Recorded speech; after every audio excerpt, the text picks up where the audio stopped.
Hi Tarot Tribe, it's Ethany, and today I wanted to share some hot tips for getting a fantastic tarot reading. So whether you'll love nothing more than getting a tarot reading from your favorite reader or are looking to book your very first tarot reading, I hope these tips will help you make the most out of your time with the tarot. I do have a post where I talk about what I feel it means to be a great tarot reader, and you can find that in the description below and over at ethany.com. But today I'm talking about how to go about finding a really good reader and how to get the most out of that time spent with a tarot reader. And as with everything that I share, take what resonates with you and simply leave the rest. So let's break it down so that you can get the best out of your experience with the tarot. So number one, get a referral, look at testimonials and reviews. Now there is a reason that we trust our friends when they recommend something to us, whether it's a restaurant or a good movie. Their experience gives credibility to what they are sharing. If you are looking for a tarot reading, asking for referrals from a friend or from our community is a great place to start. You still have to like what you see and you still have to vibe with the person, but it helps knowing that they are trustworthy. Sites that have testimonials and reviews are also a really good indicator that the person is legit.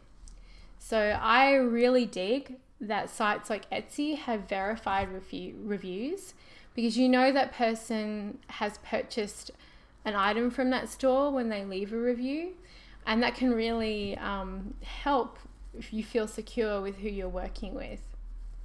Having these things like referrals, reviews, and testimonials gives security. I know extremely successful tarot readers who work on referrals alone. As mentioned, always trust your gut. Someone may just be starting out and may not have a lot of referrals or testimonials, but if you feel they are the right reader for you, then go for it. You may just be the person who gives them their first shining review. Number two, price point and certification doesn't always reflect talent. I feel like if I was saying that in front of a room of people, I would have to duck. There is a bunch of psychology around pricing that marketing specialists spend a lot of time looking at and build careers around. So yes, pricing does totally play a part in our purchasing decision making, but be aware that it is not always an indicator of talent. Tarot readers who are just starting out may have a lower price point than readers who have been in the game for a longer period of time. It's pretty normal. You may also find that you pay all sorts of prices from $5 well into the $300 plus range for some. That's also pretty normal to have a very differing set of price ranges. There does tend to be, and I've seen in our industry, a sliding scale that goes up when people become more well-known, published, booked, and popular. As I mentioned before, trust what you feel above all else when booking a reader, but know that paying a shit ton of money does not always mean you are getting an incredible reading. Use the price point as just one of the things you consider when hitting that booking button. Now, when it comes to certification and organizations of tarot readers, that is a topic that everyone in this industry is going to have an opinion on. And I have seen everything written about certification that you're ever going to see. I offer certification over at the Tarot Readers Academy, but I have never stated, and I will hopefully never state, because if I have, I've hit my head, that you need to be certified to be a fantastic reader. You just don't. We have all had shitty experiences with professionals in other fields that have gone through training, certification, qualifications, and even sometimes PhDs. It's not a guarantee that the reader is going to be awesome. It can, however, indicate that a person has gone through a level of training and vetting and has done the work. So it can be a great additional way to choose a reader or another thing to consider. A student of mine, the whimsical Arcane, wrote a blog post about this recently, and I will pop the link to that over at ethne.com and below. Number 3, try to avoid getting a reading when you're emotionally charged or in crisis mode. Did you know that there is something that happens when you're emotionally charged to your brain matter, both in a positive way and also in crisis? There is a point where you simply cannot process any new information in the way that you normally would. It's because, and I'm boiling down complex brain chemistry and psychology into something that is easier to understand and explain. But it's because our survival and emotional minds take over the parts of ourselves that are fantastic at integrating new information and critical thinking. Those areas get completely bypassed. Side note, this is why news is told to you in a certain way. This is why mass media communicates to people in a certain way. Fear and survival are extremely powerful ways to sway people, and that's why a lot of things are delivered to you in the way that they are. Back on track. Not only will you not be able to really take in what the reader is saying to you, but your energy is going to be like a total shitstorm.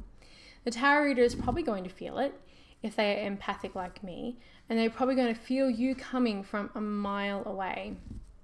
When you are emotionally charged and looking for aid or answers to something that you're also more likely going to hear what you want to hear, and not really hear what is being said. I have turned people away when they're in a space where they are highly emotionally charged. It is a really good rule not to do anything for people, or not to do anything for yourself in that matter, when you're feeling extremely intense about something, especially if it's an outcome you want really badly. It's better for all parties when querents, which are the people seeking a tarot reading, are open in a space when they come to a reading, when they're less charged and when they can actually sit with all of the information that's been given to them. Now, I have given readings and coaching and counseling to people who have been in crisis, but that reading for me is going to be very different to a reading for someone who's not. And that's because I have had training in that area, and not everyone is going to be able to do that. Number 4, get clear about what you really want to know. Simply put, mud in, mud out. If you're looking for a reading that is going to have a significant impact on your life and give you a lot to work with, get specific. Most people, when they book a tarot reading, want to know something. There is a motivating factor behind actively seeking a tarot reading, and especially actively paying for a tarot reading. Don't be shy about asking for what you want. You paid for the damn thing. You may as well get the most out of it. As my mother said to me, and I'm sure someone has said to you in the past, if you don't ask, you won't get. Now, there are many ways of reading the tarot, and I have said again many times before, there is no one right way of doing things, and there are readers who read cold, where the querent will say nothing when they sit down and the reader doesn't ask any questions, and that is totally one authentic way to read the tarot. But not all readers are like that, and I will cover that in a further point below. Not only that, it really just depends on why you want to get the reading yourself. If you're there just to hear what Spirit has to say, or you want some general guidance, or it was a novelty, because people totally get readings for novelty, then that's cool, but just allow it to authentically be what it will be. If you are looking for something specific, make sure you're getting that as well as everything else in your reading. This kind of leans into my next point. Number 5, write your questions down before the reading and get it recorded. Take a list of questions that you want to cover in your reading so you don't forget them and so that you can prioritize what is the most important things to cover in the time you have with your reader.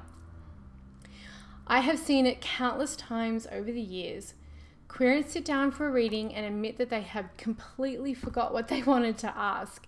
They remember a couple of things, but everything else kind of gets shadowed out of the way when information starts coming back to them. I even recommend before all of my live readings and coaching for people to write down what they want to cover so they don't forget. Not only that, but from a reader's perspective, you don't want to have spent the time with someone reading the cards and then have them email you 4 or 5 times after because they forgot all the things they really wanted to cover.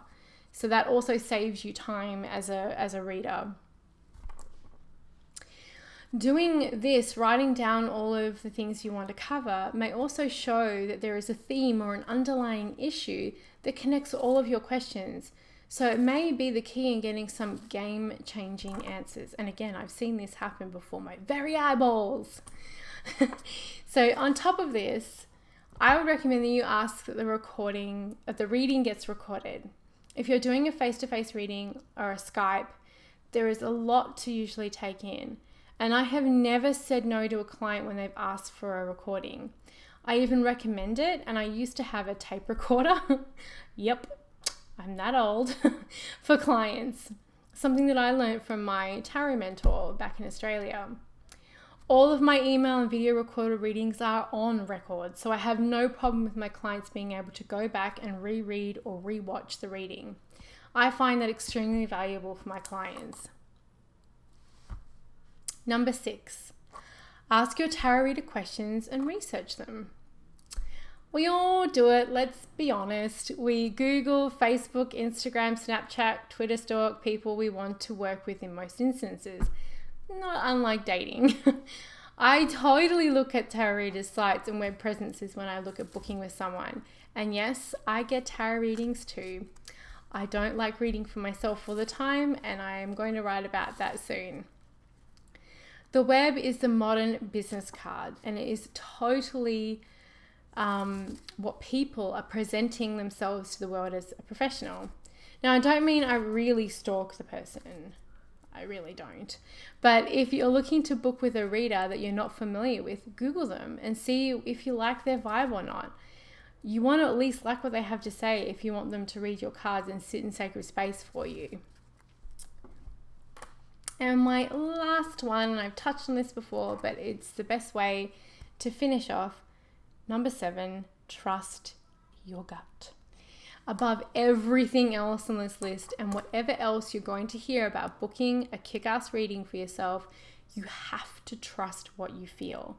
Listen to that inner voice on whether the person is the right reader for you. We all connect with people in our lives, like our friends, our mentors, our teachers, our hairdressers, our readers, in different ways. You have to get a good feeling about the person and you then trust it. I have a story of when I went to get one of my very first readings at a psychic fair in Fremantle, Western Australia, countless years ago. And I love the way that they used to set this out. We had the readers it was a big hall in the town hall, and all the readers were on the outside of the town hall.